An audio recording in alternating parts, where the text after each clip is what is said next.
हाय दोस्तों, welcome to Excel PSC education. पिछले class में हम मेथडोलॉजी से संबंधित 50 प्रश्न पढ़े थे।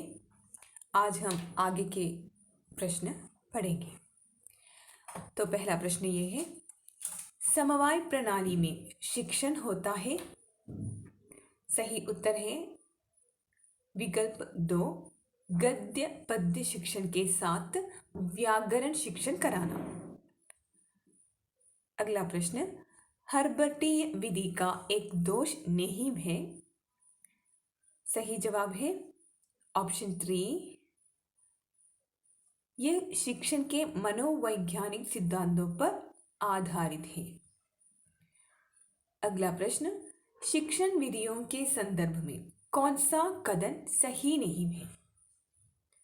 यहाँ तीसरा विकल्प यानी कि शाखीय अभिक्रमित अनुदेशन विधि में छात्र प्रश्न का उत्तर स्वयं बनाता है। अगला प्रश्न, पढ़ना सिखाने के लिए साहचर्य प्रणाली का निर्माण किसने किया? मोंटेसरी ने। पहला विकल्प सही उत्तर है। अगला प्रश्न है, इकाई किसी समस्या या योजना से संबंध जोड़ने वाली क्रियाओं की समग्रता या एकता को प्रकट करती है। इकाई विधि का यह कथन है थॉमस एम रिस्क का। सही विकल्प तीसरा। अगला प्रश्न है, यदि हम चाहते हैं कि विद्यार्थियों का भाषा पर पूरा अधिकार हो तो उन्हें ऐसे लेखकों की रचनाएं पढ़ने को दी जाए जिनका भाषा पर अच्छा अधिकार हो। यह कथन किस शिक्षण विधि के संदर्भ में कहा गया है? भाषा संसर्ग विधि। सही विकल्प है भाषा संसर्ग विधि। द्विभाषी पद्धति का क्षेत्र नहीं है प्राथमिक कक्षाएं। अगला प्रश्न, बोलना मनुष्य को पूर्णता तक पहुंचाता है लेकिन लिखना आदमी को परम शुद्ध बनाता है। लेखन कौशल के संबंध में यह कथन है बेकन की। अगला प्रश्न, सूक्ष्म अध्यापन नियंत्रित अभ्यास का सूत्र है जिसमें एक विशिष्ट अध्यापन व्यवहार को नियंत्रित दशाओं में सीखना संभव है। यह किसका कथन है? एलन एवं ईव। भाषा की शिक्षा दी जाती है। सही जवाब है ऑप्शन ए, अर्थ ग्रहण और अभिव्यक्ति के लिए। व्याकरण अनुवाद विधि को किस नाम से भी जाना जाता है? सही उत्तर है भंडारकर विधि। भंडारकर विधि। अगला प्रश्न, लेखन क्रिया के शिक्षण का आरंभ होता है। पहला विकल्प सीधी रेखाओं से। सही उत्तर है पहला विकल्प। अगला प्रश्न, अर्थ ग्रहण के कौशल के विकास के लिए अधिक उपयोगी है। सही उत्तर है तीसरा विकल्प मौन वाचन। अगला प्रश्न, मौन वाचन का प्रकार नहीं है। सही उत्तर है संवेद वाचन, द्रुत वाचन, अनुकरण वाचन। अगला प्रश्न, किसका संबंध बोलने के कौशल के विकास से नहीं है? प्रतिलिपि। प्रतिलिपि का संबंध बोलने के कौशल के विकास के नहीं है। अगला प्रश्न, वह विधि जिसका प्रयोग चारों भाषाई कौशलों के विकास हेतु किया जाता है। अनुकरण विधि। अगला प्रश्न, हर्बटीय विधि का एक दोष नहीं है। यह शिक्षण के मनोवैज्ञानिक सिद्धांतों पर आधारित है। अगला प्रश्न है, पढ़ना सिखाने के लिए साहचर्य प्रणाली का निर्माण किसने किया? मोंटेसरी ने। अगला प्रश्न, इकाई किसी समस्या या विधि योजना से संबंध जोड़ने वाली क्रियाओं की समग्रता या एकता को प्रकट करती है। इकाई विधि का यह कथन है थॉमस एम रिस्क की। अगला प्रश्न, बोलना मनुष्य को पूर्णता पहुंचाते हैं, लेकिन लिखना आदमी को परम शुद्ध बनाता है। लेखन कौशल के संबंध में यह कथन है बेकन की। अगला प्रश्न, निम्न में से कौन सा हिंदी शिक्षण का उद्देश्य नहीं है? सही उत्तर है वैज्ञानिक दृष्टिकोण का विकास करना। अगला प्रश्न, ज्ञानात्मक शैक्षिक उद्देश्यों का वर्गीकरण किसने किया?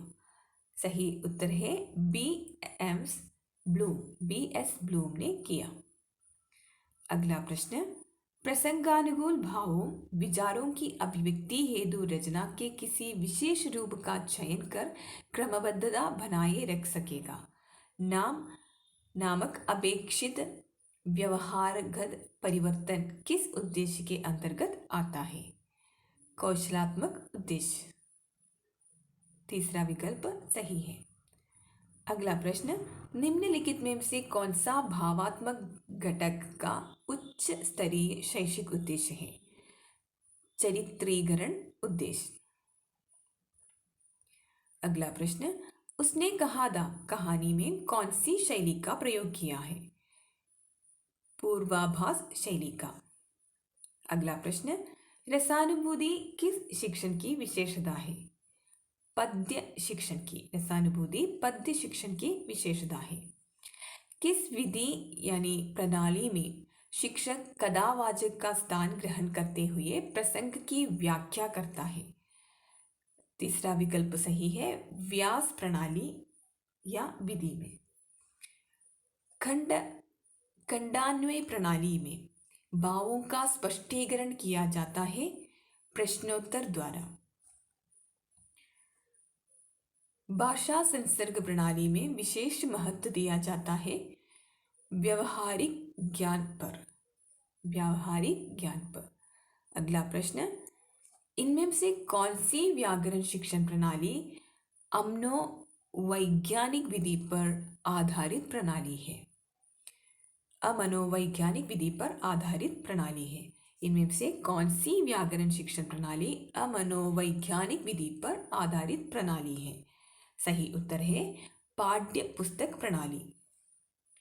शिक्षक बालकों को गद्यांश शुद्ध पढ़कर बताता है तथा बालक प्रत्येक शब्द को ध्यानपूर्वक सुनते हैं। इसे हम कहते हैं आदर्श वाचन। अगला प्रश्न, निगमन विधि। निगमन विधि अमनोवैज्ञानिक विधि है। निगमन विधि अमनोवैज्ञानिक विधि है। अगला प्रश्न, प्रारंभिक अवस्था में बालक भाषा सीखता है श्रवण, निरीक्षण, अनुसरण द्वारा। अगला प्रश्न, वाक्य विश्लेषण के शिक्षण हेतु उपयुक्त विधि है आगमन विधि। अगला प्रश्न है मौन वाचन से क्या लाभ है? अवकाश के समय का सदुपयोग। अवकाश के समय का सदुपयोग। शिक्षण में सबसे महत्वपूर्ण कार्य है उद्देश्य निर्धारण। शिक्षण में सबसे महत्वपूर्ण कार्य उद्देश्य निर्धारण है। शैक्षिक मूल्यांकन के उद्देश्य होते हैं 8। शैक्षिक मूल्यांकन के 8 उद्देश्य होते हैं। निदान की परीक्षण विधि के प्रकार होते हैं 2। निदान की परीक्षण विधि के 2 प्रकार होते हैं। सही विकल्प है दूसरा विकल्प। भाषा शिक्षण के सिद्धांत हैं उपर्युक्त सभी, यानी कि प्रेरणा का सिद्धांत, क्रिया द्वारा सीखने का सिद्धांत, जीवन से जोड़ने का सिद्धांत। ये 3 विकल्प सही है। अगला प्रश्न है रेखीय अभिक्रमिक अनुदेशन का दूसरा नाम है बाह्य अभिक्रमित अनुदेशन। सही विकल्प है दूसरा। निम्न में से कौन सी विधि अपेक्षाकृत व्यय साध्य मानी जाती है? निम्न में से कौन सी विधि अपेक्षाकृत व्यय साध्य मानी जाती है? सही जवाब है भाषा शिक्षण यंत्र विधि।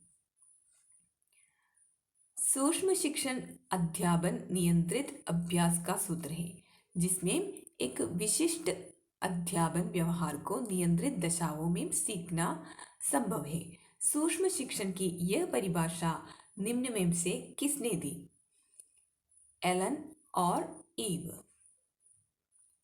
अगला प्रश्न, अध्यापक का सहमति में सिर हिलाना किस पुनर्बलन के अंतर्गत आता है? सकारात्मक अशाब्दिक पुनर्बलन पर। सकारात्मक अशाब्दिक पुनर्बलन पर। संचालन, हाव भाव, मौखिक दृश्य परिवर्तन, विराम आदि घटक निम्न में से किस सूक्ष्म शिक्षण कौशल के घटक है? सही जवाब है तीसरा, उद्दीपन परिवर्तन कौशल। अगला प्रश्न, श्रवण, पठन, लेखन आदि किस उद्देश्य के अंतर्गत आते हैं? सही जवाब है चौथा विकल्प, कौशलात्मक उद्देश्य। अगला प्रश्न, सीधा वाद्य किस तरह की शिक्षण सहायक सामग्री है? श्रव्य। सही उत्तर दूसरा विकल्प, श्रव्य। मूल्यांकन शिक्षण में आयाम किसके द्वारा प्रतिपादित किया गया? ब्लूम के द्वारा, यानी कि सही उत्तर है पहला विकल्प, ब्लूम। अगला प्रश्न है, सूक्ष्म शिक्षण चक्र की अवधि है? चौथा विकल्प, 36 मिनट।